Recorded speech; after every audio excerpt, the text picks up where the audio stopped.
Good morning, सुप्रभात। आज दिवसाची सुरुवात माझी आई अंबाबाईच्या दर्शनापासून होते। आमच्या घरात देवी आहे। मी आजपासून स्वयंपाकाचा व्हिडिओ टाकते आहे। सर्वांनी मला सपोर्ट करा, लाईक करा, कमेंट करा, सबस्क्राईब करा। माझा पहिलाच व्हिडिओ आहे, थोड्याफार मिस्टेक होतील, मला सांगा तुम्ही कमेंट बॉक्समध्ये। दिवसाची सुरुवात ही देवीच्या आशीर्वादानंतर। माझ्या मुलीची सकाळ सकाळ स्कूल असते आणि काल एकादश होती, आज बारस आहे। चला मग आपण पाहूया टिफिनसाठी काहीतरी नवीन, किंवा तुम्ही काय करता टिफिनला, मी काय करते टिफिनला। मी दोन्ही भाज्या घेतल्या, शेपूची भाजी आणि मेथीची भाजी। मी शेपूची भाजी बारीक कट करून घेतलेली आहे, मेथीची भाजी मी निसून व्यवस्थित घेतलेली आहे।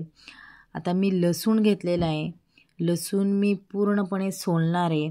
थोडीफार साल त्याला राहतेच, मी सोलणार आहे लसूण।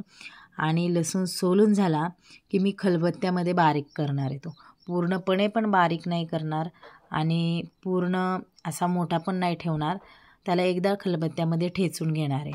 म्हणजे त्याला त्याची पूर्णपणे एक चव ही भाजीमध्ये उतरते। आणि शेपूची भाजी आणि मेथीची भाजी ह्या दोन्ही भाज्या करताना जेवढा तुम्ही लसूण घालाल तेवढी भाजीला चव येते। तर मी हा लसूण बारीक करते आहे, पहा तुम्ही। खलबत्त्यामध्ये बारीक केल्यानंतर त्याचे कसे एक अर्धे अर्धे तुकडे होतात ठेचून घेतल्यानंतर, त्याचा रस पूर्णपणे तसाच राहतो। भाजीला कधीच लसूण हा मिक्सरमध्ये बारीक नाही करायचा। काही जण मिरची आणि लसूण वाटून घालतात, तर मी वाटून नाही। मी आता कढई ठेवली, कढईत तेल टाकले आणि त्यामध्ये मी बारीक बारीक कट करून मिरची टाकलेली आणि त्यात आता लसूण परतून घेते। पाहूया। आता हे छान परतलं, एक छोटासा ब्राऊन कलर त्याला आला की त्यामध्ये मीठ चवीनुसार तुम्ही घालून घ्या। मीठ घातल्यानंतर मी भाजी घालून घेते शेपूची।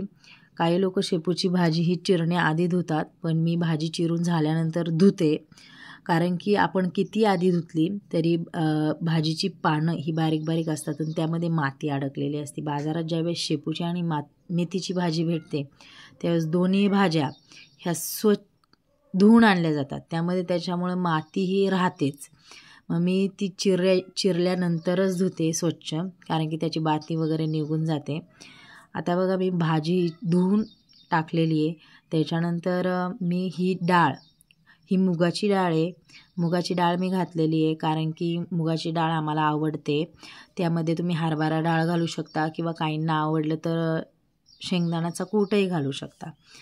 मी भाजीवरती 2 मिनिट पण नाही, 1 ते 1.5 मिनिट मी झाकण ठेवलं। तुम्ही पाहू शकता भाजीचा कलरही आहे तसा हिरवागार आहे आणि भाजी दिसते खूप छान, म्हणजे ती टेस्टीच झालेली असणार आहे। हो ना मैत्रिणींनो, ती छानच झालेली आहे। ही झालेली आहे माझी शेपूची भाजी, पाहू शकता तुम्ही, एकदम रसरशीत टेस्टी। मी मिरचीचे काप थोडे थोडे, म्हणजे जास्त बारीक नाही केले, कारण की ही माझ्या मुलींच्या टिफिनसाठी आहे। जास्त बारीक केले, एखादा तुकडा जर मिरचीचा राहिला तर त्यांना तिखट लागू शकतं, म्हणून मी अशी, पाहू शकता तुम्ही कशी झालेली आहे माझी शेपूची भाजी।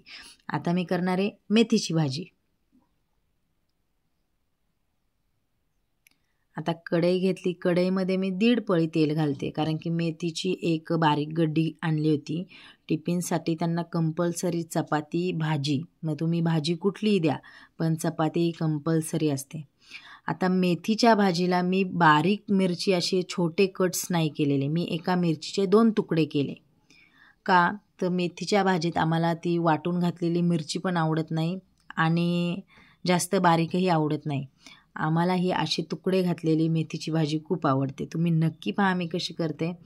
आता त्यामध्ये मी मगाशी जो लसूण टेचून घेतला खलबत्त्यात तो घातलेला आहे। थोडासा परतून त्याला मी ब्राऊन शेड येऊन देते। थोडासा लसूण आपला ब्राऊन झाला की त्यामध्ये मीठ आणि मी घालणार आहे शेंगदाण्याचा कूट। तेही भाजलेले शेंगदाणे, त्याचा कूट। मी शेंगदाणे भाजून ठेवते, लागतात ते। मग मी भाजून घेतलेले शेंगदाणे होते, त्याचा कूट घातलेला आहे आणि तो तेलात परतून का घ्यायचा, तर त्याला एक क्रंची कुरकुरीतपणा येतो। ज्यावेळेस आपण भाजीमध्ये शेंगदाण्याचा कूट घालतो तो पूर्णपणे बारीक नाही घालायचा, थोडासा जाडसर कूट घालायचा, त्याने भाजीला चव राहते। बघा मी भाजी 2 ते 3 वेळा धुवून घेतली होती. धुवून मी ती निथळायला ठेवली होती. आता बघा मी भाजी टाकलेली आहे. आता हे मी छान मिक्स करून घेते. मिक्स केल्यानंतर मी भाजीवरती एक 1 ते 2 मिनटासाठी झाकण ठेवणार आहे, एक वाफ निघण्यासाठी. कारण की आपण मीठ टाकतो, त्या मिठाला पाणी सुटतं. मग त्यावेळेस ते स्टीम होण्यासाठी 2 मिनटं झाकण ठेवलं आणि काढलं की भाजीचा रंगही तसाच राहतो आणि भाजी खायला एकदम चवदार लागते. शेंगदाण्यांनी एकदम कुरकुरीतपणा असा पकडलेला असतो आणि भाजी मग ज्यावेळेस तुम्ही ज्वारीच्या भाकरीसोबत खा, तांदळाच्या भाकरीसोबत खा, अगर चपातीसोबत खा किंवा तशी तुम्ही तोंडी लावू शकता. पण भाजी एकदम चवदार. भाजी जास्त शिजली पण नाही पाहिजे आणि कच्ची पण नको राहायला. भाज्या ह्या मीडियमच शिजल्या गेल्या पाहिजे, त्यावेळेस ती भाजी चवदार होते. पहा आता माझी मेथीची आणि शेपूची अशा दोन्ही भाज्या झाल्यात. आता मी करून घेते चपाती. चपाती हे आमचे घरचे गहू आहे. दरवर्षी आम्ही शेतातच गहू करतो आमच्या. तर आमचे घरचे गहू आहे. आम्ही गहू कधीच विकत आणत नाही आणि घरच्या गव्हाची चपाती ही वेगळीच होते. ती पहा तुम्ही. आता मी चपाती केल्यानंतर चपाती किती फुगती आहे, कशी होती आहे. आमच्या घरात रोज सकाळची टिफिन असो नसो चपात्या ह्या कंपल्सरी होतात.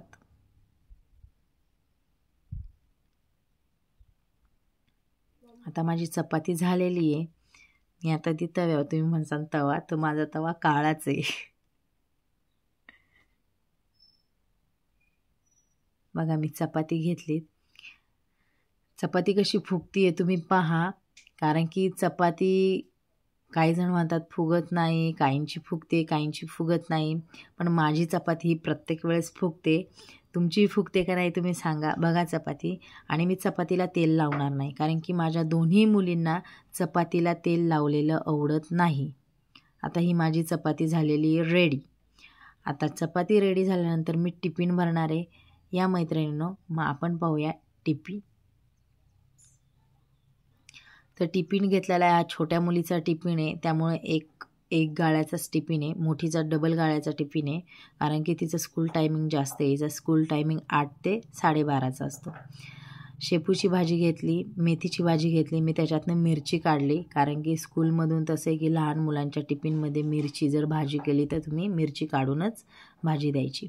एक चपाती आणि शेपूची भाजी, मेथीची भाजी, हा झाला आहे तिचा टिफिन रेडी. आणि तिच्या टिफिनसोबत तिची एक पाण्याची छोटीशी बॉटल.